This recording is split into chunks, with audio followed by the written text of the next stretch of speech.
Hello, everyone, and welcome to the Process Podcast. Stretch Rayner, welcome to the podcast. Ed, great to be here.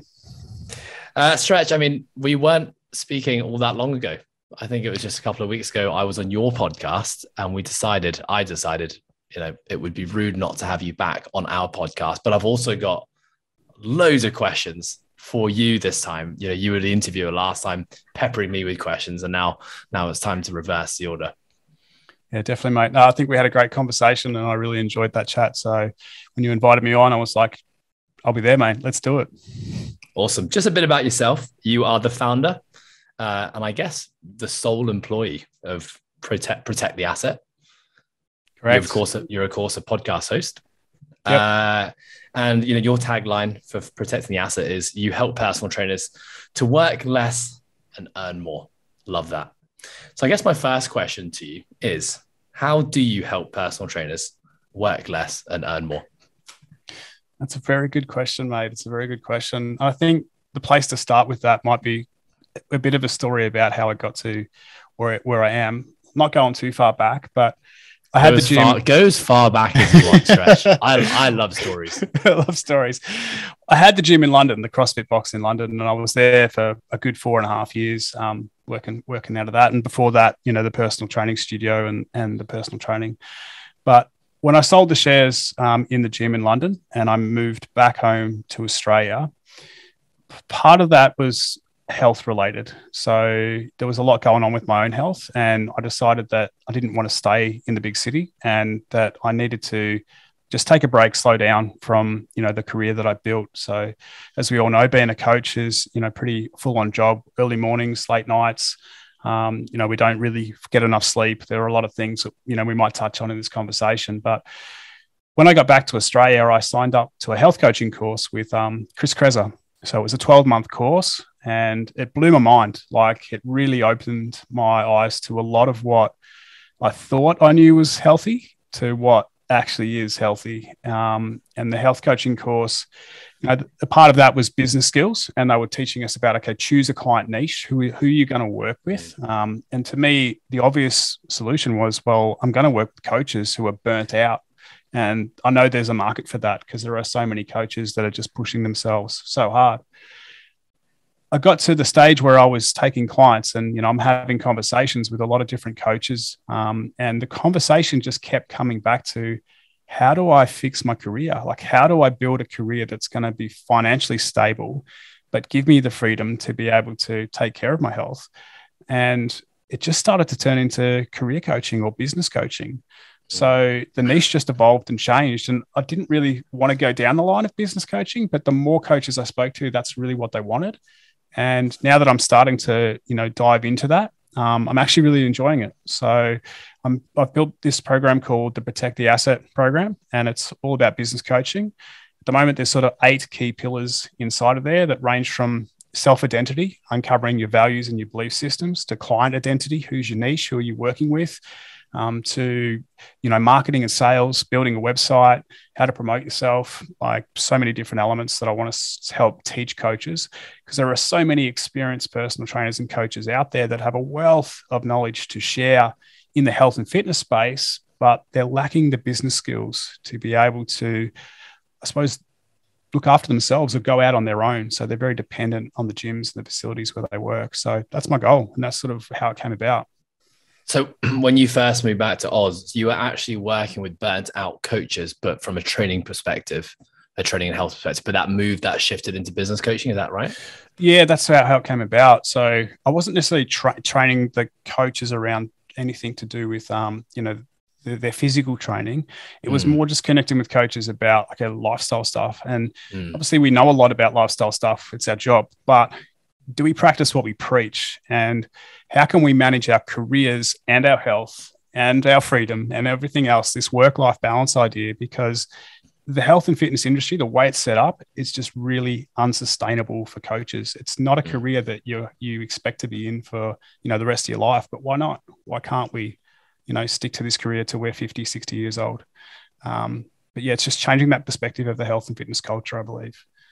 Yeah. And, when I did a bit of research and just really scanned over your Instagram page, I think a common theme I started to see when you talk about your story, which I think is really powerful, because I think it's important people know the why, like why are you getting into what you're doing? You do reference your own health a lot, and you talk about, you know, your health becoming an issue, and now something you believe in, which I really believe in, is that, you know, how can we build a career that you love and something you're good at and you love doing, but without sacrificing your health? So just because, you know, now I'm starting to piece together a few things. You know, we first met in, I think it must have been like 2010, was it? 10, yeah. 2010. We had both signed up to the Poliquin level 1 and 2, and it was in Southampton in England. So I'd flown over to Hong Kong, from Hong Kong, sorry. Met you and a actually really great bunch of people on that course. I really have very good fond memories of that course. But at the time, yourself, myself, and I think it was Josh was your business partner at the time. Yeah, correct. We were the only people kind of in the CrossFit space, early adopters to CrossFit, who were on the Poliquin course. Everyone else was kind of individual strength coaches, personal trainers. And so obviously I connected with you guys because I was interested. We were both on similar journeys. You know, you guys were owning a gym. I was owning a gym. We were both training ourselves in the methodology of what we would call CrossFit. But then as I followed you over the years, I could see an evolution in your training. You moved away from CrossFit. You started to get much more into the movement stuff, started to move towards, I guess, like calisthenics and a lot of the things that you were doing, actually, I had been doing as well on the side. You know, very interested in the movement space. And, you know, the catalyst for me getting into movement-based work was because I was realizing that the sympathetic type activities I was doing with hard training all the time was hammering my health too. And so I was basically finding a way to still move and have purposeful training, but it wasn't pushing the threshold of sympathetic drive. And actually it was more of like a meditative, relaxative practice. And it was also something I needed from a fitness and a performance perspective. I needed that movement side. Yeah. So I'm actually starting to see it all kind of come together now. But so maybe we could just rewind a little bit and tell me about, you know, your story as a coach, but also your own training and how that evolved, and where like this conversation of like health and realizing what you're doing wasn't healthy. So let's go back a little bit. Yeah, awesome, mate. More than happy to. And I love that approach, and I love what you just said there. There's so much we still need to learn about parasympathetic and sympathetic states. And I think it's a big part of what the industry is missing right now, especially mainstream fitness, but we can go into that if we get there. But I started out more in the endurance sport. So I started out with competing in marathons and triathlons and long distance like half Ironmans and then long distance triathlons. So I spent a good sort of 4 years doing that stuff. And the volume of training with that is ridiculous. Like the first, couple of years of that, we were doing the typical, steady long state cardio sort of stuff. Myself and my business partner, Josh, he was competing as well. So we trained together, worked together. But then we met Brian McKenzie. So we actually went and did a workshop with Brian McKenzie when he was running CrossFit Endurance. So he came to London and we went to that. And that's what actually got us into CrossFit. And he was there preaching about, we don't need to be doing this endurance training to be able to compete in endurance events. We can be doing sprints. We can be doing strength training. We can be doing these intervals, and it's going to help us perform. It's going to give us gears. Why do we just train in one gear all the time, this aerobic energy system? So at the end of that seminar, Josh and I were like, well, can you train us, Brian? We've got a half Ironman coming up. Will you put us through the program? And yeah, he took us on. So we trained with Brian for, I think it was about 12 weeks in preparation for this. And the first 6 weeks, we were smashed. Like our body just wasn't used to that style of training. But our training volume went from probably, 20, 25 hours a week of, endurance training, cycling, swimming, running, down to probably 10, 12 hours a week. And that included gym sessions and cycling, swimming, and running. But after that 6 weeks, all of our times just started to improve. We just got better. And on race day, our competition fitness was just beyond what we'd seen before, both of us. So we're like, well, there's something to this. Why is everyone training this way? And that's what got us into CrossFit. So we started doing CrossFit then. We'd done the Poliquin certifications, and, we were pretty confident in terms of the strength stuff and periodizing strength, how to make people strong. But the biggest thing in the back of my mind, I don't know whether it just graded you or if it just graded me, but this WOD, this whole like idea of, you know, the workout of the day just didn't sit with me. Like I was just like, what are we trying to accomplish with this, especially when we're training general population? And even myself, like when I was doing this workout of the day, I'm like, well, what's the point? Like I understand we're trying to, you know, get fitter. We're trying to, you know, move large loads over long distances, blah, blah, blah, all that functional fitness stuff. But how do we periodize this? How do we structure this? Like, that's what really confused me. So anyway, I started to follow OPEX, James Fitzgerald, and what those guys were doing. And I did the OPEX course. And, you know, James had really clearly broken down the whole idea of, you know, energy system training and how we could use the workout of the day to, you know, hit the aerobic system or the anaerobic system, the lactic system, the alactic system. And then the penny dropped. It was like, okay, this is how we can actually, you know, periodize this. This is how we can structure this. So yeah, just got into that, went and immersed myself with that. I know that James learned a lot of his stuff from Joel Jamieson. So then I did a deep dive into, you know, all of Joel's online courses and immersed myself in that, which really helped me in terms of writing the programs for the CrossFit Gym and for our members. And they loved it. Like it was very different from the typical, you know, classic CrossFit program, but we were seeing great results. We had super strong members, super fit members. You know, I think, you know, our injuries were really low in comparison to what I hear about other CrossFit gyms. I used to run or organize it was called the London Box Battles, which was like a grassroots sort of CrossFit competition. And we'd have like 16 CrossFit gyms across London competing. And, you know, most years that we competed in that, you know, we did pretty well as a gym. So I was pretty happy with how that was all going. At the same time, you know, my training was changing too. So I'd been training with Brian, and then after we'd done the Poliquin course, I actually trained with Derek. So Josh and I. Yeah, I'm just gonna pause you, Stretch, and I'm actually sitting here like almost laughing to myself because your journey is literally exactly the same as mine. It was the only difference was, you know, replace endurance sports with rugby for me, but it was the same. It started with like classical strength and conditioning principles, PICP, stumbling across CrossFit, just being so confused. Like the questions in my head were like, am I doing this wrong? Like what's happened here? Like everything I've ever known has been about periodization, structure, progressive overload. And now I'm learning about constant variance, screw all the structure, screw the progressive overload. And I feel like I was the only one, like I was the only one thinking that this doesn't seem quite right. And so I guess in the infancy as a young coach, I started to question everything I'd ever learned. Maybe I've been doing it wrong. Maybe there is something to this constantly vary, because you're still looking at really fit people, really strong people, really resilient people, thinking like, well, they're obviously doing something right. And then I'm sorry to steal this, but, you know, then like, you know, the questioning with my own gym, you know, changing up. No, sorry. The stumbling across James Fitzgerald was also a light bulb moment for me. It connected all the dots between CrossFit and strength and conditioning. And so that for me, I also did the OPEX course when it was OPT back in the day. And, you know, that was a huge light bulb moment and a huge shift.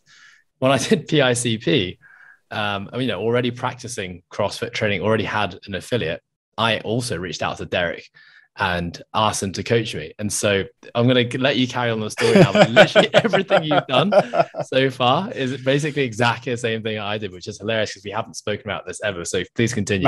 No, that's it, mate. I didn't know you trained with Derek either. I know a lot of guys he has trained, but I didn't realize you were on that list, mate. So yeah. So I was with Derek for a good, probably two years. Both of us, Josh and I, both trained under Derek. So it was amazing. And I think, to me, that was probably the biggest shift in terms of my knowledge and my understanding of strength training, just to work with such a coach like that. Like I learnt so much from that experience, more than any course, more than any textbook, more than anything else. And like, that's a big key, I think, with, you know, if you're a young coach coming up, like find a mentor, find someone that you can pay to write your training program and coach you, because you'll learn so much from that experience. So yeah, it was fantastic. So yeah, trained with Derek for 2 years. And that was a mix of, you know, him just typically programming the strength stuff and some GPP. But then we'd do some CrossFit workouts here and there. But I just found that I couldn't recover from the CrossFit stuff. Like when I did CrossFit stuff, it'll just take me too many days to get back to my normal training sessions and feel like, okay, I'm making progress here. And, you know, I'm in the gym and a lot of my staff, a lot of the coaches there are doing CrossFit. And like, oh, come and do a workout with us. Come and do a workout with us. And it just got to the point where I had to say, look, I can't. Like, it's not my goal. I don't want to compete in CrossFit events. I'm not trying to do CrossFit stuff. I'm working on, just getting stronger. And this is the program that I want to stick to. And then I just found that I really enjoyed the gymnastics and the body weight stuff. And we had a guy who was coming to our gym just to use the equipment. Lee Wade Turner is his name, and he's just a calisthenics weapon, mate. And like, he was just, smashing out front levers and handstand press ups and God knows what else. And I was just like, I want to be able to do some of that stuff. So yeah, just started getting more into the gymnastics and just found that it really suited me. I recovered from it well. I could, spend a lot of time training. It was a good mix of strength and flexibility. And I just felt better for it. And I think it suited my lifestyle. Like, I'm working pretty hard, managing a gym, managing staff, teaching classes, still running PT sessions. There's a lot going on. And it's just like, well, this actually suits, my lifestyle right now. So I'm going to continue with that. And then started learning more about Ido. I think actually Derek might have even pointed Ido out. He's like, you got to check out this coach. Like, keep an eye on this guy. He's going to go places. So I was sort of watching. Our story continues to be exactly the same. So I started watching Ido and doing that. And like, to me, some of his movement stuff was just like, I can't do this stuff. Like, what the hell? Like, his locomotions and, this movement stuff. I'm strong. I think I'm flexible. I think I'm fit, but you try and do this stuff and you just feel so uncoordinated. So I was like, well, I'm just going to throw myself in the deep end. I'm just going to go to his movement camp. So nice. I bought a ticket to Thailand and I went to his movement camp. I knew no one there. I hadn't done any of Ido's courses or workshops before that, but I just immersed myself into it. And that week of training with those guys was just such a great community and just a great experience. I loved it. And then got back from that and decided, okay, I'm going to train with Ido. So I hired Ido as a coach, or, one of his coaches. And Johnny. Who was your coach? Johnny Sapanoso. Yeah, Johnny. Yeah. So then I trained with Johnny for a year. I committed to it. I was like, all right, if I'm going to do this, I'm going to sign up for a year and I'm just going to go with that. So yeah, it was just another shift in my training. I'm going to pause you there again, Stretch. I'm laughing because we had one of our clients, Ant was personal training her, and she had created a really close friendship with Ido. And I had no idea who Ido was, never heard of his name, didn't really have a Facebook following, didn't really have an Instagram profile. And she just said, this Ido guy is amazing. And he was coming to Hong Kong and they were hanging out together. And she said, like, you really need to just meet this guy and work with him.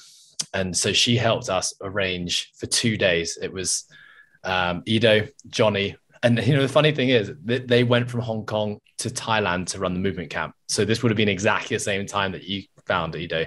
It was Adelia, Johnny, and Ido. And she had arranged me and we had four of us as a team. We hired out this personal training studio for 2 days straight. And we just worked with Ido and his team. They taught us everything. And it was amazing. And then he ran like a movement weekend. So we joined that as well. So I basically, we spent 4 days with him. And then I know that he was going off to Thailand to run the movement camp, which I'm pretty sure is probably the one that you did. Yeah. And then, I had a couple of my friends actually, I had a coach at the time, but they hired Ido as a coach. And so Ido they were sharing the program with me and I was following all the progressions.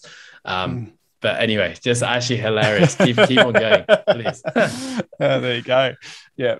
So similar, mate. I knew you were a smart bloke. So I was with Johnny for a year and I really enjoyed that. It got to a stage where the volume started to creep up though. There were a lot of long sessions and I think that's Ido's approach, as you sort of get into it, to being able to commit that time to, move most of the day. So, sort of came to the end of that. And then after that, I just chilled for a while, to be honest. I was like, okay, I've got enough that I'm going to write my own programming and just do my own thing and just getting a good mix of, strength training and the body weight stuff. And just really, really enjoying that. Then the gym was going well, but just for me, it didn't align with my values anymore. It was like, okay, so, my health is starting to suffer because of, the work stuff and the stress stuff, which I thought at the time. And my business colleagues didn't align with the style of training that I wanted to do. They were very still classic CrossFit. So that created some tension. Just all signs sort of came to the idea of, well, I didn't want to live in London for the rest of my life. I'd been there for 10 years. The gym had been doing really well. We were 4.5 years in, and the opportunity came to sort of sell and get out of there. So I was like, well, you know what, I'm just going to take it now, because if I don't take it now, who knows when the next opportunity is going to come. So so I sold my shares there, spent another month in London, just packing stuff up and getting ready to come home, and then spent a good sort of 2.5 months traveling back through Asia. And then, got back to Melbourne and spent a little bit of time there. Actually got headhunted to head coach at one of the CrossFit gyms there. So I did step into that role for a short period of time. But again, just found that they were very classic CrossFit, and to try and get them to change their belief systems and how they trained was just pushing it uphill. So it just didn't really work out that well in that context. The manager had hired me, or the owner had hired me, because he wanted me to change the way they were doing it. But it was just, they'd been doing it for so long. It was just tough convincing coaches and convincing members. But so that didn't quite work out. I took another month off there. I went back to Ito's movement camp. I actually ended up going 3 times to Ito's movement camp. But awesome. I was over in Thailand, and I'd spent a week in Bali beforehand, and I'd worked at Nirvana Gym, and I was potentially going to go and work there. So it was like a trial, come and try it out. Is that John who owns that, Johnny? No. I wish I could remember the guy. It's a massive. It's got. Yes, Johnny. Johnny. Yeah, Johnny and Malaysian guy. Yes, it is Johnny. No, you're right. Yeah. So I worked with Johnny and his team there, and did a week with them. And then I went to movement camp, which was a week, and I met a guy there called Jordan Travis, and he was a coach from Melbourne. Funny thing is, he'd just left Melbourne when I got there, and he'd virtually been living in the same suburb, but he'd moved to Byron Bay. So we got to know each other over that week. We were in the same group. And halfway through that week, he's like, well, what are you doing after this? I've actually got to go to Bali. I've got a movement/yoga retreat that I'm doing in 2 weeks' time. Do you want to come and do that? So I was like, well, I've got no commitments back in Australia at the moment, so I can be anywhere. And I was running online personal training, and I'd been doing that since I'd left London. So my business was online, plus the gym work in Melbourne. But anyway, so I went back to Bali with him and chilled for a week. And then we did this, /movement/yoga thing. And do you remember Joey from Jungle Brothers? Don't know if you ever met Joey or not. Okay. So he was teaching that. So yes, sort of caught up with him there. It was really good. Got back to Melbourne, and then Jordan was up in Byron. So I was like, well, I'm just going to go and hang out with Jordan for a couple of weeks. I'll go and stay up there and just check it out. And that's when I just was like, well, what am I doing living in a big city? Like, I'm saying that my health is a value, and it's something that I want to prioritize. And, I've left London because I want to work on my health, but I'm just living in another big city. Like, what's the difference? So Byron Bay is a very, coastal, chilled out town in northern New South Wales. Great beaches right next to the, sort of the rainforest there and the hinterlands. So I ended up moving to Byron. And that's when I was doing the health coaching course and running my online training. I hired another gymnastics coach, a guy from Movement Co, based over in Perth. So he wrote my program for a little while, but my health just continued to deteriorate. And then all of a sudden I couldn't recover from gymnastics training. And I was just like, what the hell is going on? Like, I've left this stressful environment. I'm now living in this beautiful environment. I'm eating good food. I train, I look after myself. Like, what is actually happening? I just couldn't put my finger on it. And thanks to the work with Chris Krezer on the course, like, I was going down the line of functional medicine and working with a functional medicine practitioner in Byron. And just started to look into that. So I got to a point where I couldn't sleep. Like, my sleep was just terrible. And I was putting it down to stress. My adrenals were fried. And I was like, I'm not going to train. I'm just going to have to look after myself. What's going on here? And then I was like, well, I'm going to do a genes test, and I'm going to find out what's going on with my genes. So I did a genes test, and it came back that I had the MTHFR gene, which is part of the detoxification pathways. And one of the things that I did after that was a heavy metals test, and it came back that I had high mercury. So we did a protocol to get rid of mercury, and sleep's improved, recovery's improved, everything's got so much better. So it's just like, it's this big sort of idea of, okay, what is health and fitness, and what are we doing? And, there's so many different elements in this holistic picture that we can't just talk about training, and we can't just talk about diet, and we can't just smash people into the ground, because who knows what's going on. So there's such a big, broad picture that we've got to look at. And through my own journey, that's something that I've had to discover maybe the hard way. But I'm on top of it now. So what's training now? I've been training with another guy, one of the coaches that was working for me actually at Momentum at the gym in London. His name's Erdy, and he's been working under Emmett Lewis, who does a lot of the mobility stuff. So I've been really just smashing my mobility, because with my calisthenics and my bodyweight training, I got to a point where my strength was getting me through because I was just so strong, but my mobility or flexibility was the biggest limitation. So I was like, right, it's time to focus on this and not just ignore it. So I've been working on that. And then another guy who's based in Portugal is writing my gymnastics programming as well. So I've been working with him, and he's just doing the gymnastics strength side. So I've got two coaches doing two different programs, but it works well together. And yeah, it's been going well, man. It's cool that you've invested in coaches throughout your entire I guess coaching, but also your athletic journey. I'll actually want to dig back into, like, let's talk about this health thing, because I can very much resonate. Hearing you talk about the times as a business owner owning the CrossFit gym in London and noticing your health deteriorate. Like, when you say you were noticing your health deteriorate, what were some of the things you were experiencing? And what does that look like? Yeah, that's a good question, and there's a lot to uncover there. Doing the Poliquin stuff was good because we'd done the biosignature, so we started to sort of focus on nutrients, and we started to focus on digestive health and all this sort of stuff. So in my mind, that's what sort of started to perk my curiosity.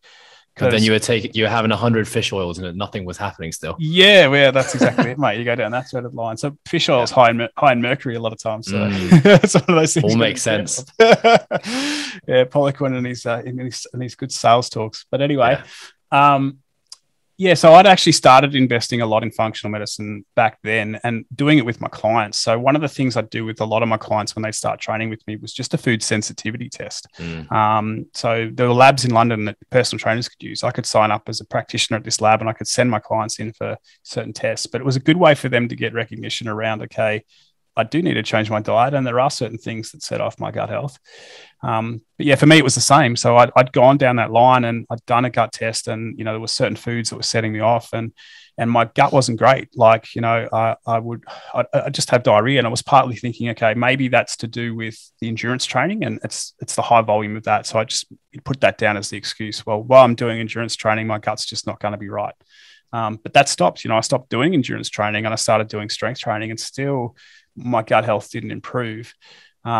Sleep wasn't great. And again, I'd put that down to training, and okay, it's just the training volume. And when I slow down in terms of training, it'll get better. But, when we were training with Derek, it was a 4 days a week that we were training. And it was pretty much strength based, with some GPP, push and pull some sleds, use some battle ropes. I was like, my body should be able to recover from this. Like, why is my gut health still not getting good? Certain foods would make me feel bloated. Certain foods would make me just feel like I was going to vomit, or I'd feel quite lethargic. So it was just like, this is not right. It got to a stage where I'd start to get a bit of anxiety. Like, I'd actually feel a little bit anxious, and that was not normal for me. Like, I'd never experienced that sort of anxious sort of feeling. And that was me thinking, okay, maybe that's to do with the stress of work. Like, one of the business partners I didn't have such a good relationship with, and there were times where we really just did butt horns, and that was quite a stressful environment to be in. So that was sort of a part of it as well. So yeah, sleep, anxiety, gut issues. I had some athlete's foot, and I was like, well, why am I getting that? That's a bit weird. Like, and I just sort of treat it with ointments or creams or whatever, but it just kept coming back. But that's a sign of gut issues as well, if you start having rashes and things like that. So, and, the more I read into gut health, the more it worried me, because there's so much connected to the gut. And if you don't take care of your gut health, well, then, you open up the chances for a lot of autoimmune disease later in life. And it was just like, I've got to put my finger on this. I've got to figure out what it is. So, yeah, they're probably the big things, to be honest, Ed. Yeah. What about things like burnout? What about things like motivation? What about things like the desire to keep on pushing through? Obviously, a lot of the things you're talking about, like physical, physical manifestation. I've obviously talked about anxiety a little bit. But, was there anything else? Yeah, I'm pretty stubborn. So I think through the endurance training, like, it didn't matter if we were tired, if we didn't have a good night's sleep, no matter what, I would always be out there training. And I think through that stage of my life, like, I just built this stubbornness. I just didn't think that I should stop, or I should rest, or I should recover. It was just like, keep going, you can do this. And that was the mentality. That was mentality with work, and that was the mentality with training for a long time. And it wasn't until probably I started investigating, more of the OPEC stuff and more of the Jog Jamison stuff, and actually starting to recognize, recovery is a big part of the picture. Like you can't progress unless you can recover from that stimulus. And, that's started to really make me sit back and think about, okay, is what I'm doing actually productive? Like, are these training sessions every day, or training twice a day, or, just smashing myself into the ground with these CrossFit workouts actually doing me good, or they're doing me harm? And same with the members, when you're writing this program, you're thinking, the general pop, they're working long days, they're stressed, they're probably not eating properly, they're probably not sleeping properly, and then we're getting them in the gym and we're just kicking the shit out of them. And it's like, is this really good for them? Like, all these questions kept popping up in my head. And am I doing it right? Am I doing it wrong? Like you were saying before, it's like, that was just so tricky to get your head around as a new coach or a young coach. And it took me a long time to realize that for myself. And then, okay, now I've got to be able to convince other people that this is the path forward as well. Yeah. I mean, I'm sure there's a lot of coaches listening to this, because we do have a lot of coaches who are listeners, but as well, just, maybe general population in the CrossFit space, who are listening to this and thinking, maybe that's me. Like maybe that is, I think I'm experiencing something similar to that. What do you say to those people? Yeah, it's a very good question, mate. Everyone's got their own belief systems and their own values. And I'm not going to say they're right or wrong. I've got my own belief systems and my own values. And when we go against someone's belief systems, it's not an easy thing. If someone comments on Facebook, let's say someone's a vegan and you're not a vegan, if you start to argue with them, you're never going to win that argument because their belief systems are that way. Okay. So it's a tricky conversation to start to have with people. So, especially when it's like training and it's something like the CrossFit thing, because people love it. I love to go down and hang out at the CrossFit gym and be with this community and have a hard workout and feel that I've got sweaty and hot and I've done something. They love that. And it's okay, that's awesome. That's good for you. I'm glad you love it. But what's the accumulative effect? It's not going to hit you this week. It's not going to hit you next month. It might not even hit you in 6 to 12 months. But if you keep pushing yourself that hard and you don't put stuff back in the bucket, the recovery bucket, well, then it is going to catch up with you eventually. So it's like, well, why are you here? What's the point of your training? Like, are you after this short-term goal, or what's the long-term goal? What's the long-term vision? Do you see yourself doing CrossFit in your 30s and your 40s? Like, is it something that's sustainable? And if it's not sustainable when you're in your 30s and 40s, well, what is it about CrossFit that's not sustainable, or classic CrossFit? And then why can you do it now then? Like, what's the point of what you're doing right now? If it's not sustainable as you get older, is it really sustainable now?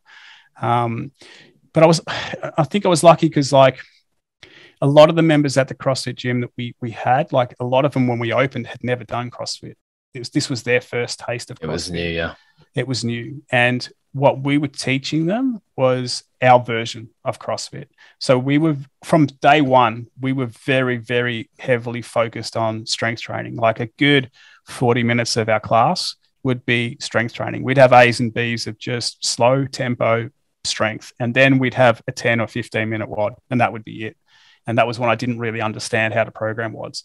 And it was probably a good year in before, I got into the OPEC stuff. But then when we got that, then it was just like, okay, different energy systems on different days of the week. Thursday was pure gymnastics. There was just bodyweight training. There was actually no workout of the day on that one. And then, like, Wednesdays were more of like a conditioning day, but it was more anaerobic stuff with lots of rest intervals. And it just surprised members. Like, when we actually started doing it in this manner, and like, they'd look at the board and say, okay, we're going to work for 3 minutes and then we're going to rest for like 9 minutes. Oh, this is going to be easy. And then you're doing rounds of this and you're getting them to find a new gear and push themselves into that anaerobic sort of energy zone. And then they're at higher levels and they're just like, fuck, this is hard. Like, this is a lot tougher than doing a 20-minute AMRAP of, these movements. So it didn't take long when they started to do it that they started to see the benefits. But there were always going to be members that didn't agree with it. And there were also coaches that didn't didn't agree with it. So, I think that's always going to be the way. It's always going to be a hard thing to argue either way. Yeah. Our journey is very, very similar at Coastal. Early days of programming CrossFit was, we never went down the route of your typical 5x5 strength into a Metcon because we'd already had experience with Poliquin. I'd already had a strength and conditioning coach for years with rugby who was a Poliquin guy. So, knew a lot of the principles already. So I think similar to you, like structural balance was a big part of the program, lots of tempo, but not much thought and organization around the metabolic conditioning part. And to be honest, when I look back, definitely our roles when the Metcon would start would be like shouting people's faces and get them to go harder. Yep. And if you're not on your back by the end of the workout, like you didn't exert enough effort. So when we went down the OPEX journey and started understanding about energy systems and balancing hard days and easy days, we had a day called Lactic Tuesdays. And so Lactic Tuesdays is basically, we had 2 sleds in the gym and an AstroTurf track. So we started prescribing the anaerobic conditioning piece with the intention of this is an important facet of energy system training that we need to be exploring. And of course, it was like the least attended day. We get to a point where we'd have 3 people showing up to class, and they would just be. And the thing is, whilst we're trying to preach, don't smash yourself and think about longevity. Like the nature of anaerobic lactate work is extremely challenging. And so, whilst we look at it and we think that was a cool prescription, it was cool that we were thinking outside the box. Actually, we're doing even less to serve people's health and longevity. So, safe to say Lactic Tuesdays isn't a part of what we're doing now. But, the interesting thing is when you're talking about the story of your journey with CrossFit and realizing the misalignment of, I guess, a big part of it is, understanding why people do anything in training. Because right now we've been talking about CrossFit, but I think the same principles apply to high intensity training. They apply to circuit training. They apply to many sports. And I think, going back to the question, what is the purpose of this exercise? What is it supporting? If this is something that should be supporting your relationships, your work, your other endeavors in life, longevity, then you need to understand that perhaps this isn't the best thing for you. And, if at the end of the day, you accept and understand everything this might be doing for you, and you still make the choice that this is actually what I want to do. Maybe there's a competitive side to CrossFit that I really enjoy and that fulfills me. And then maybe that's okay. But I think as a whole, what we're not doing is having that conversation. Why are you here? And then providing the education and the intention behind, is this actually something that's moving you towards your goals? Because you can understand from a client's perspective or a prospective client's, training is training. What's the difference between CrossFit and a personal trainer and circuit training? And I think it's our role to educate. It's a big part of it, mate. And I think it's a big part that's sort of missing, especially now that, it's not just CrossFit, it is F45, it is this HIIT classes, it is all this sort of stuff going on. And a lot of coaches that are teaching this, they're rocking up and they're reading a workout off the board, and they are motivators and cheerleaders, and they're losing the skill of program design, and they're losing the skill of being able to explain the why behind the program. And I think that's a real shame, because it's an important part. There's no such thing as a bad program as long as you can explain the why behind what you're doing. Absolutely. And that's a big key part, I think, that's just missing from mainstream fitness. It's all about entertainment. Let's entertain the client. Let's make sure they have fun. Let's make sure they're hot and sweaty and they're gasping for air at the end of the workout. They feel like they've done something. But where did we actually train the client? And are they actually getting better? Are we monitoring? Are we gathering data? Are we looking at their numbers? All this sort of stuff. You walk into any gym and most coaches aren't even writing the programs for their clients. It's heading in the wrong direction, I believe, mate. And it's always good to find coaches or connect with coaches who are, putting in the effort to actually take care of their members or their clients. Yeah. I think there really is a way to still be able to do group training well. I think there's many facets that have to go into it. I think having things like prerequisites are really, really important, having an assessment process. But I think also going back to, and this is one of our missions at Process Programming, is as a training organization. I mean, even in that word, training organization, the only thing we're talking about is training. And training for most people is 3 to 4 hours a week. That's 24 hours a day, 7 days a week. what are we doing if we're really saying that we're here to impact and change people's lives, there has to be more conversation around nutrition, lifestyle, has to be more conversation around mental health and mindset. And I think, and even us, we're recognizing that, if we're going to put ourselves out there to be an organization whose goal and mission is to impact the lives of people, are we really doing that by providing a training program? I think it's such a small percentage, and it actually has such little impact on whether or not you are actually helping impact someone's life positively. Yeah, exactly that. And I think it is a big responsibility to take on. Like, you can say that there is a lot probably outside of our control as coaches. Like, we are there, if we're staying in our lane, it is probably the physical exercise part, and we need to work with other specialists to make sure, we are taking care of the client. But then I like to sort of circle back around and say, you know what? It's about empowering the client. And with the right education, the right accountability, and the right support, it's about empowering the client. They're in charge of their own health journey. And with the right tools, they're going to take the right steps. Like I said, with my clients, when I was working PT, like just going and doing that food sensitivity test, I'd found that it was a good place to start, because it would open the door or the opportunity for them to go, oh, what else should I get tested? And then that was a good way to get the ball rolling and say, okay, well, how much do you want to invest in your health, and how many different things do you want to look at? Because we can start to really go pretty deep when we look at that. And then off the back of that, what training is going to support you where you are right now is a good way to look at it. Because blood markers, when you go and you look at your blood markers, you can't deny that. You can't lie about it. You can't say that's not me, or you can't just turn a blind eye to it. These are the facts. This is what your blood markers are telling me about your adrenals right now, about your thyroid health right now, about all these different things. And if you keep training this way, this is not going to help you.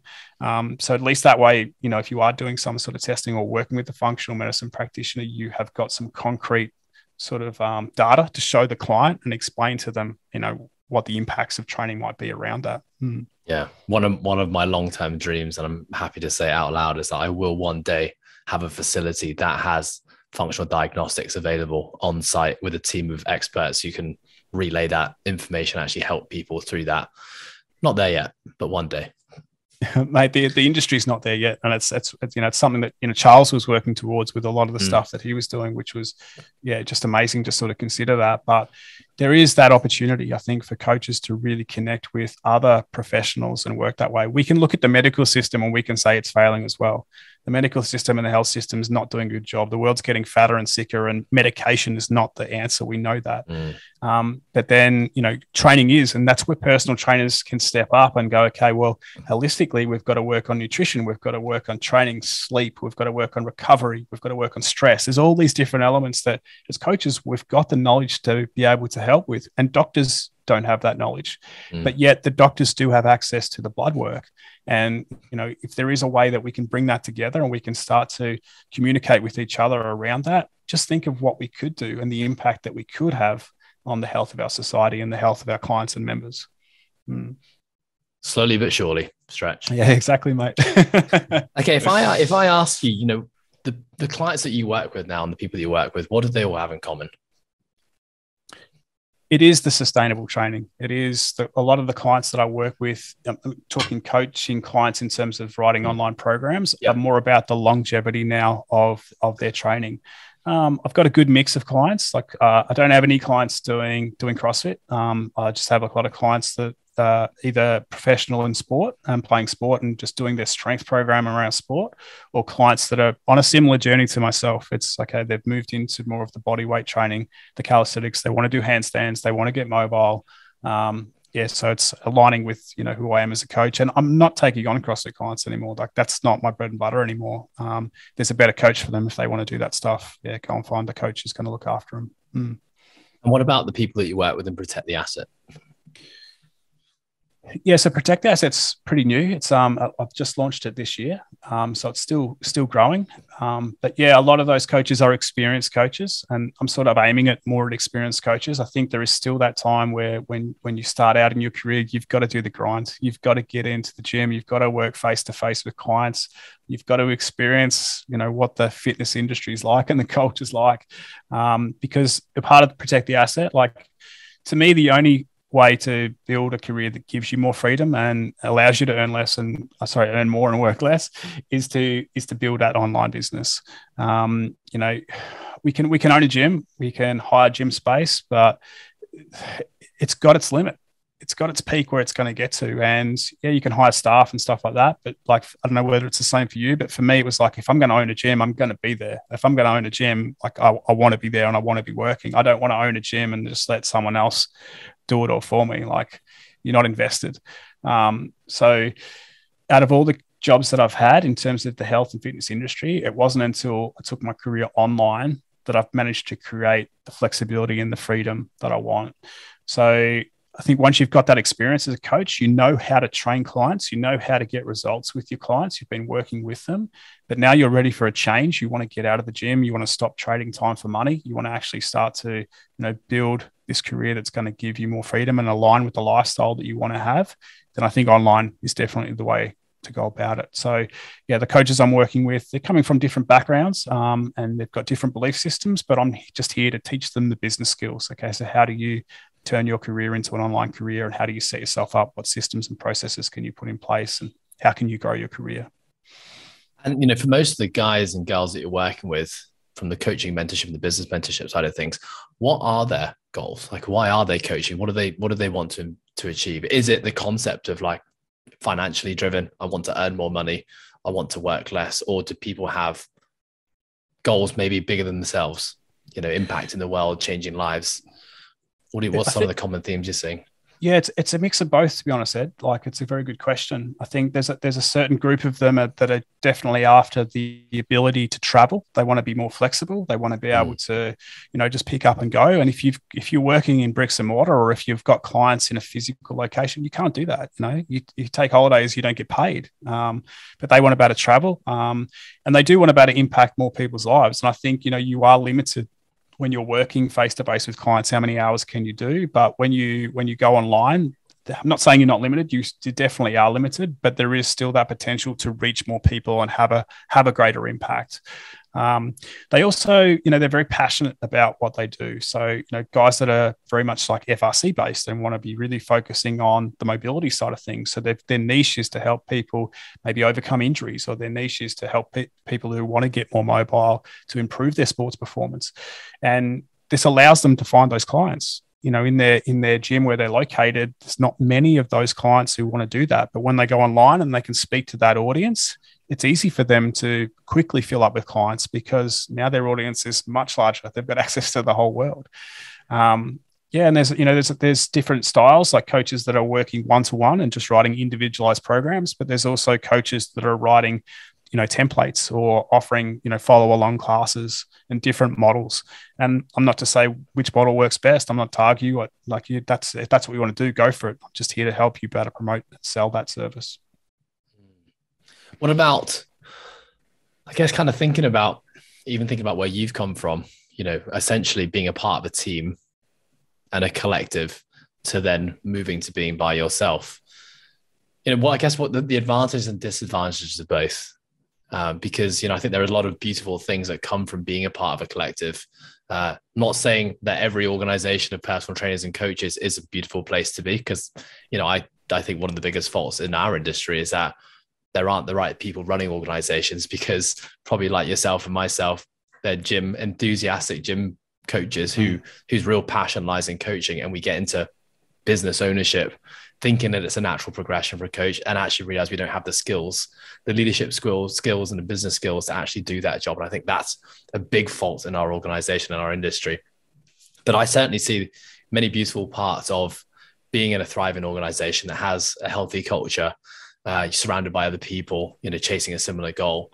And I do see, just to play devil's advocate, that the thought of being alone, because there's been many times in my career where I've thought about just ditching it all, just going solo. I don't want to have to deal with people anymore. It's too hard. Like, if I could just control everything myself, things would be so much easier. But there's also parts of that, concepts like no man is an island, the importance of connectivity and relationships. I've always been a team sports guy. So that the side of that really is attractive for me, and the side of this solo expedition, quite scary. What are your thoughts on all that? Yeah, definitely, mate. Just to go back a little bit on what you said there, it is important to surround yourself with the right people. And in my experience, like when we opened the gym, like Josh was a mate. We'd been training together. We knew each other quite well. We definitely had similar values, and that worked well. But the relationship I had with Jeff, who was the other business owner, we sort of jumped into that because we needed the money to open the gym. And he's like, "Oh, if you guys want to open a gym, I'll do it." And we probably didn't spend enough time actually testing the waters to see if our values aligned and if we were going to make good business partners. And that's one of the things that made me leave, because of that conflict that we did have. So it is important to have the right team. And if you're thinking about opening a gym or having a business, you've really got to consider who your business partners are, because if that doesn't work, and I think a lot of businesses fail because of the relationship between the partners. I was really inspired about the conversation we had. And when you spoke about the values, like, what are the values of your business? That's a critical thing to understand. And that's one of the things I work with in terms of the coaches I coach. It's like, well, what are your values? Are you aligning your career with your values? Because if you're not, it's not going to be a satisfying career. You're not going to get fulfillment from what you're doing. And you'll also find that the people that you attract, the clients that you work with, and the other coaches that you get along with, like you were saying, they're going to have similar values. So understanding your values is a key part, I think, into growing, a successful and sustainable business there. So that's definitely something to think about. Now, a lot of the coaches I do talk to that move online, they've all got the same problem. It's like, I've gone from hanging out in a gym, in a cool environment, surrounded by people, being very, very social, to now I'm working behind a computer, and I'm solo. So it is definitely something that is tricky to manage. And it's like, well, it's also difficult to build trust online. If you're just going to run an online business and you're going to try to market to clients online, how are you going to build relationships? Like, you've got social media. You can do videos. People can get to know you. You can talk about all these sort of things. But is that enough? And at certain points, I don't think it is. I think you still need to be getting to know people face to face. And you look at the guys that have been doing it successful for a long time. A lot of them are running workshops. A lot of them are running retreats. A lot of them are running some sort of face to face events. And off the back of that really promotes and drives their online business as well. So it's like, well, what those elements might not start straight away when you take your career online. It's getting a good foundation and building up a tribe and an audience of people that might come to those events. But once you've got that tribe, well, why not bring them together? They're like-minded people. They've got same values. They love training and doing what you're doing. So, events and retreats and stuff are definitely things to think about. I think it's also important, like self-care, and make it a big priority in your own life. It should be the first thing that you schedule in your week. When you sit down and you start planning what you're going to do for your week, well, where does that self-care come in? Where are you spending time with your loved ones? Where are you training? Where are you prepping your food? Are you going to go and train with a mate this week? Like, how are you going to get out and interact and engage with people? And put that down first, like sort that out, because your health is important, and we need to be a bit selfish. Like, if you're not going to prioritize your own health, if you're not going to practice what you preach, then your career is not going to go far. Eventually it's going to catch up with you. We can talk about the same in training. I think everyone's looking for the short-term results, but we know that your health and fitness, that's for life. You're going to train for the rest of your life. Like, that's what we want to do. And I think your business is the same. It's, with any goals, life goals, business goals, all these things, that's a part of life. It's ongoing. So, take control of it. Don't put it off. Don't sit back and think, I've just got to work a little bit harder. And then I can have more freedom in my life. And then I can go surfing, or then I can go to the beach, or then I can go hiking, or I can take a holiday. No. Plan that stuff at the start. Look after yourself, take care of everything you need to in terms of your life and your own goals. And then whatever room you've got left, that's the time where you can spend to help your clients and help the people that you want to serve, and turn up and show up as the best person you can be. Because that's going to go a lot further, I think, in terms of your career. I don't know if that really answered your question, but it does. But I think there's two poignant parts to that. The first is like the importance of human connection. And you're right. It's a struggle. We entered the online, I guess the online space 2.5 years ago with the process programming. And it was a dream I always wanted to do, to have an online community outside of the brick and mortar of Coastal Fitness, which, to be honest, has hit its capacity now. Can't really grow it any further. And, venturing into the online space, it seemed like COVID was a good time. Everyone was at home anyway. We had a bit more time to focus on finally bringing this dream to fruition.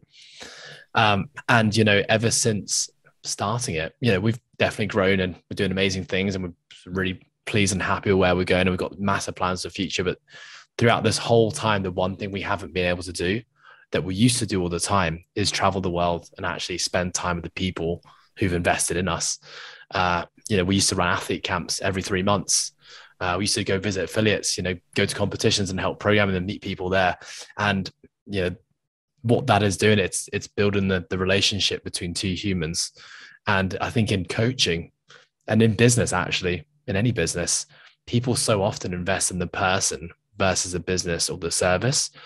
And, you know, I've seen it so much since moving online. You know, people I've had friendships with or maintain a good relationship with, even via social media. I've never actually met these people, but knowing that I have this thing now and we resonate with similar values and a similar mission in life, I want to be a part of what Ed's doing, because we're so aligned in everything else. It's maybe we're probably going to be aligned in this. So I think that's one thing which I can definitely agree with. And for us, you know, we're just so excited for Hong Kong to be opening up again and for us to get back on the road, spending time with our affiliates that we've partnered with over the last 2 years, spending time with our community by running things like athlete camps and training experiences and just connecting. So excited. I think the second part to that, you know, the concept of self-love is we're in this industry as coaches because we have this talent, we have this desire to help other people. But there's only one of you. And if you're not looking after the you, if you're not looking after the self, you can't help the collective. You can't help others. And I think, you know, that's so I say it to all coaches, because we all experience burnout at some point. And, you know, if you're not prioritizing yourself, you can't even do your job. You've got nothing left to give to other people. So I always think of the act of selfishness as actually creating selflessness, but it's an essential first step. What do you think? Yeah, 100%, mate. It's something that I think so many coaches just put on the back burner. Like, we are pushing ourselves because we want to help our clients. You know, it is about people pleasing in a sense. We are out there to do the best we can, and we get so much reward from seeing our clients make progress. But what are we sacrificing? You know, there's a lot we are sacrificing if we're not careful. And I agree with you 100%. Like, you know, we've got to be role models. Like, if we're preaching health and fitness, then why aren't we living health and fitness? Like, should we be just working ourselves into the ground? Should we just be living off protein shakes? Should we just be taking a shitload of supplements and not thinking about our health? Should we let our guts deteriorate? Like, there's so many things we can be thinking about, and just thinking, if I can't take care of myself, am I really the best person to be preaching someone else what they should be doing? So I definitely think it's an important part, and it's a mindset that needs to shift, because the fitness culture and the way the health and fitness industry is set up, it is set up to promote health, but it's not set up to support health. And we see that in the people that it employs, never known the people that it tries to serve. So I think it's just got the wrong focus right now, and big things need to change. And just to go back on, you know, you're now saying, like, you know, Hong Kong opening up and this opportunity coming back, I think people are going to be really moving towards this connection now, this human connection. After COVID and after the things shut down, yeah, online boomed and online went crazy and everyone wanted to get online. But I think now the opposite's going to happen. Everyone's going to want to get back to human connection. Everyone's going to want to get back to going to workshops and seminars and retreats. And I really see that side of the industry picking up right now. So I think there's great opportunity there for coaches who want to, you know, launch some of that sort of stuff. If you've been thinking about it, now it's going to be a good time. Yeah, you know, I think about that a lot. I think we're going to see a split. I think we're going to see a divide. I think we're going to see a part of the world really gravitate towards the ease and accessibility of online training, and which is still going to be a good thing, because I think it's going to get people moving, which they weren't previously doing.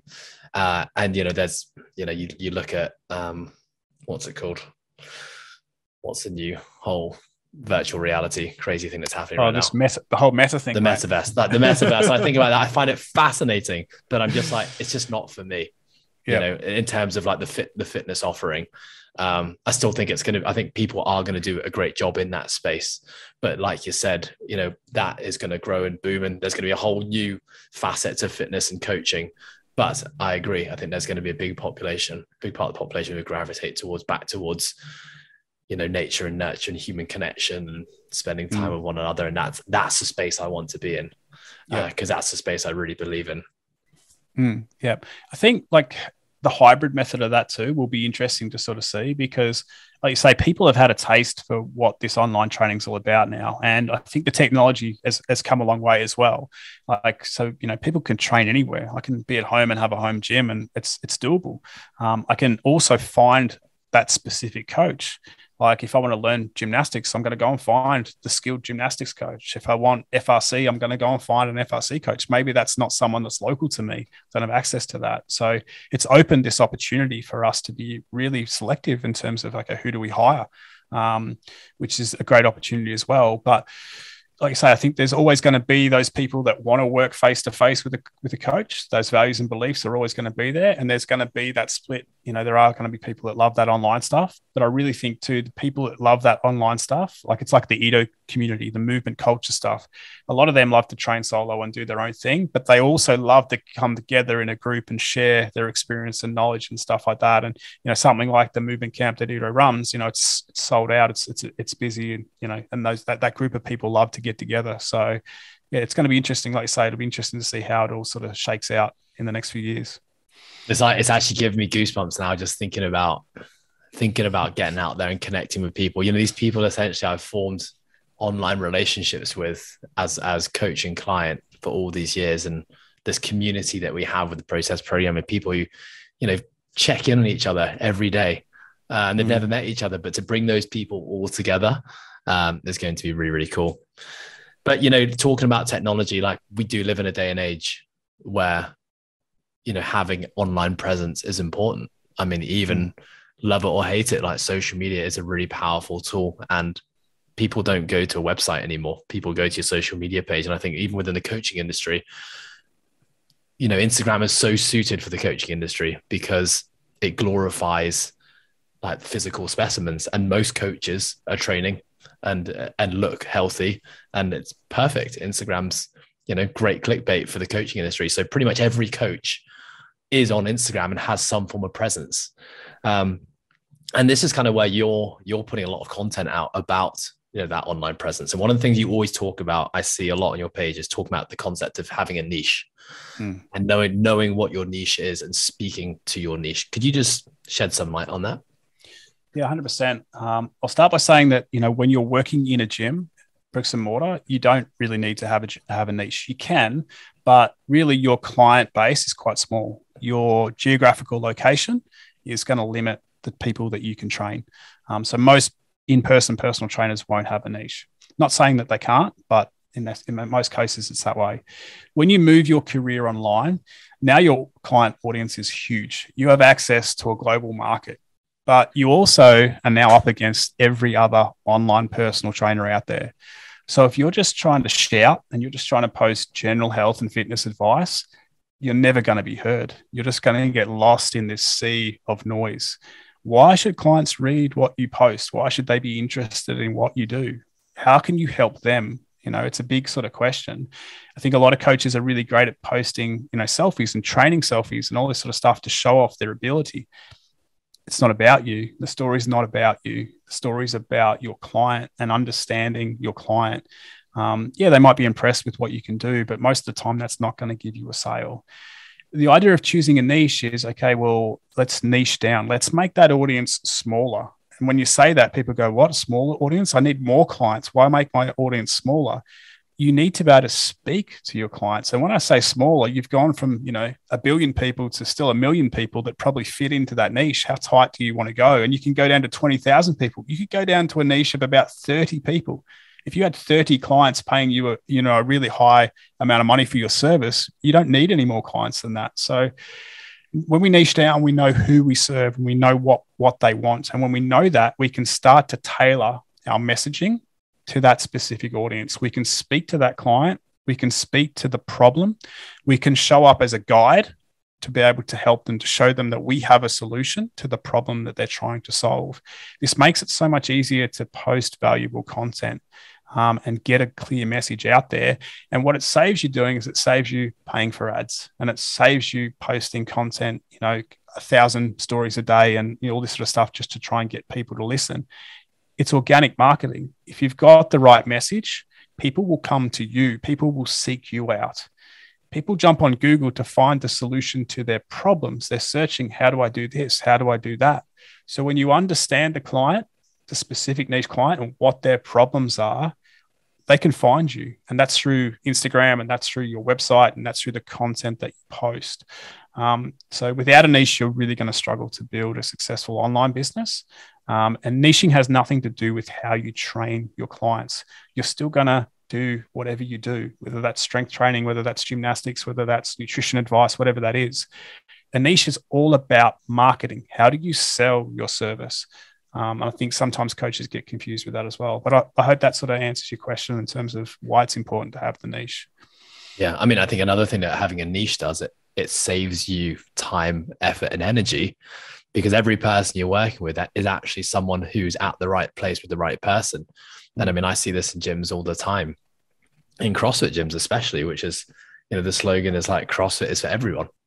And I asked the gym owners, like, is your gym actually for everyone? Like if I walk into your gym, am I going to see everyone, from every potential part of the population? The answer is no. Like, no. We are, there is high barriers to entry. Generally speaking, like, you don't have deconditioned people in a CrossFit gym. Even people who first step into a CrossFit gym, they've probably done training and fitness and something in the past. So I think, even in gyms, I still think having a niche and speaking to that audience is super, super important. And we waste so much time, energy, money, resources on trying to speak to an audience that actually isn't our audience. And I think, such a big part of why businesses fail, or why we have such poor retention rates of clients, is there is a disconnect between what the person thinks they're getting and what they're actually getting.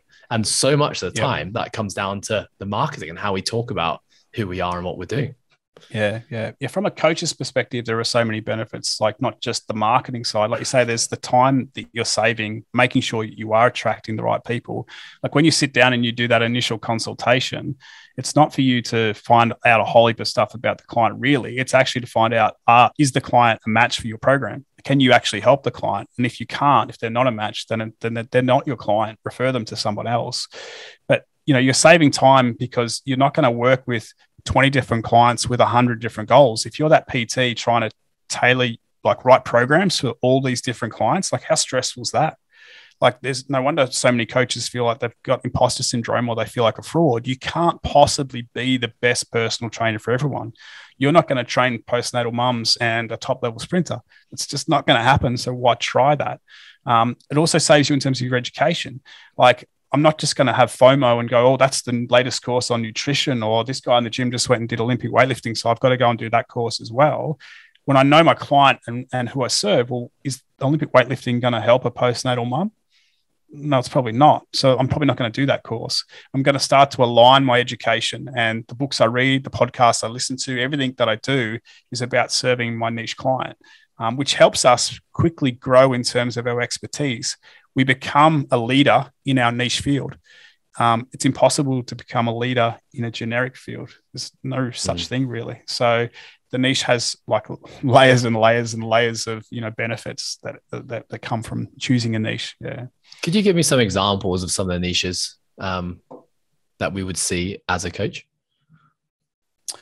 Oh, mate, there's just so many. Like, sometimes, like, the whole idea of niching is we can be a little bit generic. Like, we can say, okay, I might train dads. Okay, that's a massive audience still. Okay, so that's not being real specific, but you can obviously start to add age groups and stuff like that. But some of the coaches I'm working with, we're ever going specific down to like a movement.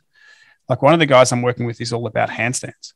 So he's just going, I'm training handstand seekers who want to get the one-arm handstand, or want to get, to the advanced levels of handstands. So we can come down to like really, really specific. His audience is obviously quite niche. These people have already got good handstand skills, and now they're working to this high level. Or we can be a little bit more generic. What I found, though, is a lot of coaches might start with something simple, like, I train dads who want to lose the belly fat. Okay, so that's a little bit niche. We know who that is. But as they start to work with more and more dads, they start to learn more and more about their niche audience. And they start to see, okay, what's in common with these dads that I'm training, okay, maybe it's dads in their 30s, they're new dads. Okay, they haven't been dads for very long, and they've got this whole new perspective about, geez, I want to be here for my kid and I want to see my kid grow up. So then we can start to get even more specific about, okay, I train new dads that have just had their first child and who want to improve their health because they're worried about, not being there for their children. And like that message now starts to become tighter. When I start to market to that crowd, like it helps me attract more and more people, because the dad on the other side reading that goes, hey, that's me. That's exactly who I am. This coach is speaking directly to me. So, we can start quite broad, but I find that the tighter you actually get with your niche, the easier it becomes in terms of being able to attract more clients to your service. Plus, the value of your service starts to go up. So if you're working with these, dads in this example, as you work with them more and more, you improve your product. You know what they need. You start to see their common problems. You start to have the solution to these common problems. So therefore, the value of your service goes up. And these dads refer you, other people refer you. It's just a great way to build your business. Yeah. I can see, and I've seen it happen a lot when people start thinking about niches, they start thinking about finding a niche that's going to allow them to be successful versus finding a niche that they actually care about. Is that something you experience? Yeah, that's a great one. Yeah, it's, a lot of people come to me like, weight loss. I'm going to be like the weight loss guy. I'm going to, help people with weight loss. Yeah, so is every other trainer out there. And why are you choosing weight loss? Oh, it's a profitable niche. There are so many people out there that need to lose weight. Yeah, okay, that's awesome. But what's the story there? Like, why is that important to you? And is that the people that you want to be working with? Like, is that going to motivate you? You've got to look at that. So when I sit down to work on niche, one of the first exercises I actually get coaches to do is I go, well, what's your backstory? What got you into training? What's your health and fitness journey like? What struggles, what challenges have you faced? Like I said before, you're going to show up as the guide. You're the person that's going to guide your client. Your client is the hero of the journey. And as a guide, you're showing up and you're helping them. Now, it can be useful if you can reflect on your own journey, because if I'm a guide, that means I've got some experience around this niche that I'm going to be working in. So I can reflect back and say, okay, I've been there, I've done that. I know what you're going through. I can show empathy and I can help you. So when we reflect back on our own story and we find something that's meaningful to us, that can be something that really helps us nail our niche on what we want to do. It could be just like, the time where we realized that CrossFit wasn't for us and we wanted to find a different way to train. Why did we do that? What changed in our belief system? There are other people out there now who are thinking exactly the same thing, and they're your clients. So, connect with them and help them, find the solution to their problem. So good hearing you talk about that. And I felt until about 2 minutes ago that I was speaking to our niche quite clearly. And as you were just talking there, I started to realize that actually I could be even more specific. And I need to be more specific, actually. When I think about our online business, which is quite a new venture for all of us here at Coast on the Process Programming, why are we still getting people that you straight away know this isn't the person that's going to be here for a long time? You straight away see it in their language and the conversation. They're talking about RXing workouts and I want to do more volume. And we're like, how did this person arrive here? This is so not what we're about. And then just hearing you say that, as soon as this podcast finishes, Stretch, I'm going to sit down and revisit, the messaging that we put out there to say, how can we be even more specific and make sure that we're speaking to the right audience? So thank you. Yeah, that's a really good point that you make too. When you choose a niche, not only are you figuring out who you're speaking to, it's the opposite. You're figuring out who you're not speaking to. And that's just as important. Like, you need to get the message so clear that people understand that you're not their coach. And that saves you time, saves you energy, because onboarding a client and dealing with a client that's not your client, that costs a lot of time and energy. So if you can get clear on it and bring in the right people, it's going to save you a lot of time and energy. So good. Okay, Stretch. What does the future hold for you? I know you're building a shed right now.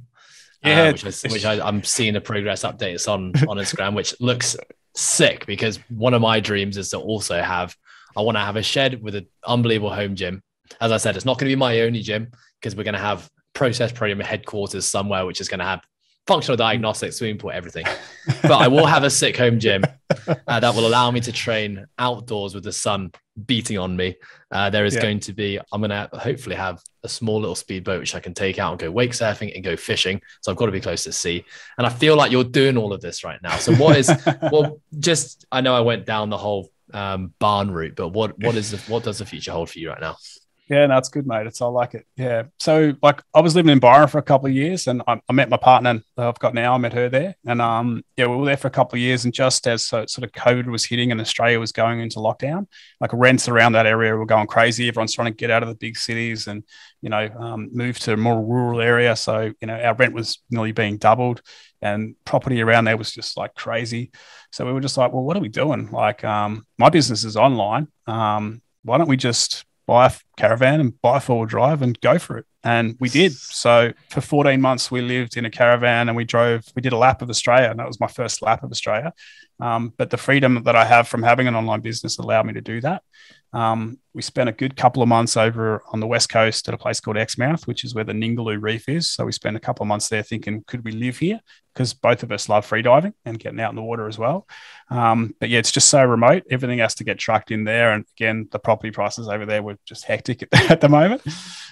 So yeah, we kept going. We came across the top of Australia, and it's just incredible, mate. Such a big country and so much to see. And it was just, I'm so grateful to have that opportunity. We got to the northern parts of Queensland and we started looking around this area. And we've obviously got the Great Barrier Reef just off the coast here. So great for us again with the free diving. And property is just more affordable here. So we managed to find a property, and it's 5 acres.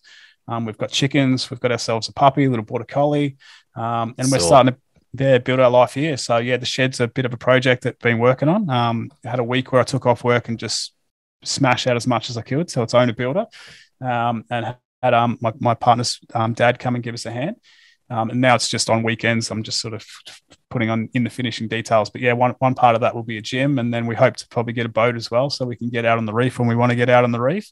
And yeah, it's just starting to build like that lifestyle, mate. It's like, living in a rural area, it's about health, and having, the ability to grow our own fruit and veg. That's about health. And, just trying to find, what I can do to take care of myself. And yeah, I want to obviously return that to as many people as I can. I think initially my goal was becoming a personal trainer was to help others. I'm in the business of helping others. And before I was a personal trainer, I actually worked in corporate. I was in IT. I did a computer science degree, believe it or not. And I just didn't get the satisfaction from working in the office. Like I'd leave the office every day just thinking, well, what have I achieved today? Yeah, I've made a company more money, but well, like, what's that doing for me? What's that doing for the world? So becoming a personal trainer was like, okay, I can actually start to help people. And then the enjoyment that you get from that. And it's like, okay, how can I help more people? And opening a gym was this opportunity to help more people. Awesome. And that was a great experience. And, I don't regret any of it. And then now online, okay, I can reach more clients, and I've been training clients online since 2018. And it's like, okay, how can I reach more people? And it's like, well, if I can help coaches reach more people, well, then I'm reaching more people that way as well. So that's a big part of the career coaching. Like I said, initially it was health coaching, but I just found that so many coaches are struggling to be able to build a business that gives them the lifestyle that they want. And I think you can only push yourself so long for so many years. Like we can work in the health and fitness industry. We can do face-to-face training. We can be doing 40 hours a week, working with clients, all this sort of stuff. We've been there. We've done that. Then what? What comes after that in-person training? What comes after owning the gym? Is something to start trying to think about. So it's like, okay, online is the ability. It does help coaches increase the longevity of their career. And if you're an experienced coach, like you've got so much knowledge to offer. Like we can't afford to lose you guys right now. Like the world needs more experienced coaches. And, our health and fitness is getting worse, not better. So I think there's a great opportunity there for coaches to, continue doing what they love and do it in a way that's going to support their lifestyle. So that's my goal with Protect the Asset, is really just to start to help coaches see that there is a sustainable career that they can have and they can keep doing what they love. So that's a big part of it, mate. Yeah. That's so awesome. I love the view that, every coach you help, you're actually essentially helping everyone that they're helping as well. And that's, as a collective, how you're going to have the greatest impact. And I feel totally the same way of what we're doing. It's like the online space and being able to work with gym owners and being able to run better gyms or more successful gyms and be better leaders. Being able to, soon we're going to have an individual coaching course that we're going to be sharing with the world, which is going to allow people to be better coaches. And, seeing now that this is how we're going to really have a profound impact on the world, and knowing that we're serving a greater good is like, it gives me goosebumps every day when I think about it. And I've been thinking about it a lot recently. So really cool to hear. And I should probably say not very surprising to hear that we're on a similar wavelength on that one. Yeah, it's great that you've got a vision, mate. I think it's really good to have that long-term vision. And it is about more than just yourself. It is about something much bigger. And that's the way I see that I can contribute to, about something much bigger. It's helping coaches and then them helping other people. And for you, it's helping coaches so that they can help other people, and coaching coaches. I think it is a really good progression, if you want to go down that line. So, and it is having a positive impact. And I think the health and fitness industry has been so competitive for so long. And why do we need to be competitive? There is more than enough clients out there for us, more than enough people that need our help. And the more knowledge that we can share and the more of a tight-knit community we can bring together, then the better the industry is going to become. And right now, the industry's not doing what it should be doing. I think it's broken and it needs a lot of work. So guys like yourself, to step up and have such an impact is honorable, mate. And I really think it's a great thing and awesome to see you doing that. Thank you, Stretch. I really appreciate it. And of course, the same to you, in a very, very different demographic, but just equally as important. So yeah, keep up the amazing work. You're doing amazing things. And it's so cool to have watched your journey over all these years. And then, to finally reconnect after 10, 12 years has been really enjoyable. And they're just so funny how similar our journeys have been. And even the aspirations of what you want to have. Like we always talk about, me and my partner always talk about wanting to have our own land where we're eating our own food that we grow. We want to have chickens as well. This is how stupid it is. But, we want to have, an Aussie Shepherd dog. Like that's what we want. And I saw you had one the other day. I was like, no way. This guy. Yeah, I swear I don't have imposter syndrome. I swear I'm not doing this topic life. Well, that's it, mate. She's actually a border collie, believe it or not. Everyone thinks she's an Australian Shepherd, but she's a blue merle. So she's just got that color pattern. Yeah. So yeah, we were looking at some red merles online the other day. Yep. Yeah, that's it, mate. Yeah. You wouldn't be able to have one in Hong Kong, though, would you? No, you couldn't. I just think they just need so much more space, and they've got, as I heard, energy and abundance that you need to serve. But one day, some place and some time. When you've got your farm and your chickens, you can have a dog. Exactly. Stretch, where can our listeners find out more about what you do, and how can they get in contact? Yeah, Protect the Asset is where it's at, mate. So I'm mainly active on Instagram. So check out Protect the Asset there. I've recently launched a podcast. So up to episode 9 now. And that's all it's about, speaking to coaches and hearing about their own journey. A lot of different coaches, yourself included. Where have you come from and what have you managed to create? I think sometimes we can feel a little bit stuck in our career and think that we've got limited options about where we can take our career. So to be able to hear other coaches' stories and to see the remarkable work that coaches are doing, even if they're still not working in the health and fitness industry, is just fascinating. And I love the podcast because then it is an opportunity for me to be able to connect with other people and other coaches. So yeah, check out the Protect the Asset podcast, and like I said, on Instagram at Protect the Asset. Awesome. Stretch, well, it's been an absolute pleasure. Thank you so much for your time. And I know people are going to love this episode. No, cheers, Ed. It was great to catch up.